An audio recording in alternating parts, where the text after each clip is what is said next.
নতুন বাজেটে pay scale নিয়ে থাকছে বড় সুখবর। বাড়ছে সরকারি চাকরিজীবীদের বেতন, সুবিধা পাবেন পেনশনভোগীরাও।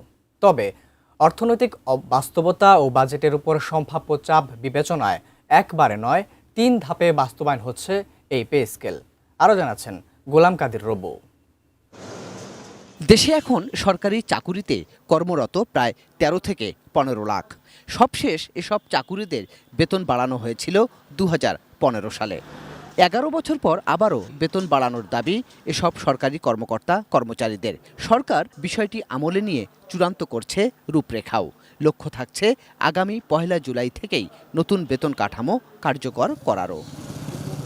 অর্থ মন্ত্রণালয়ের হিসাব বলছে 3 ধাপে পুরো পে স্কেল বাস্তবায়নে মোট টাকা লাগতে পারে ১ লাখ কোটি টাকা। সেজন্য প্রথম ধাপ বাস্তবায়নে আসছে বাজেটে থাকবে ৩০ থেকে ৩৫ হাজার কোটি টাকা বরাদ্দ। পরের অর্থবছর বাকি মূল বেতন সমন্বয় এবং তার পরের অর্থবছর বাড়ি ভাড়া, চিকিৎসা, যাতায়াত সহ সব ধরনের ভাতা সমন্বয় হবে। যে অর্থ লাগবে সেটা হচ্ছে যে বার্ষিক উন্নয়ন কর্মসূচির সাথে সমান পর্যায়ে লাগবে।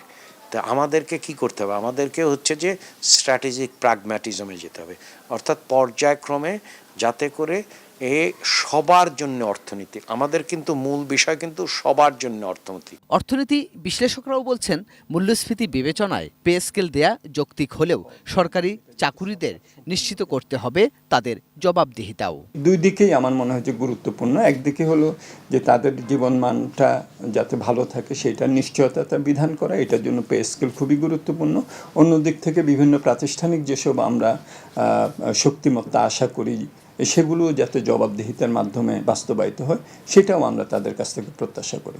নতুন পে স্কেলের অন্যতম গুরুত্বপূর্ণ দিক হচ্ছে বর্তমানে ২০টি গ্রেড বহাল রেখেই বেতন বৈষম্য কমানোর উদ্যোগ। আলোচনায় আছে নতুন করে যাতায়াত ভাতা চালুর বিষয়টিও। নতুন পে স্কেল সুবিধার আওতায় আসবেন দেশের প্রায় ৯ লাখ পেনশনভোগীও। হয়তোবা সবটাই বাজেটে করা তো সম্ভব হবে না, এই চাপ এটা হয়তো এককালীনভাবে আসবে না, এটাকে হয়তো স্ট্যাগার করা হবে।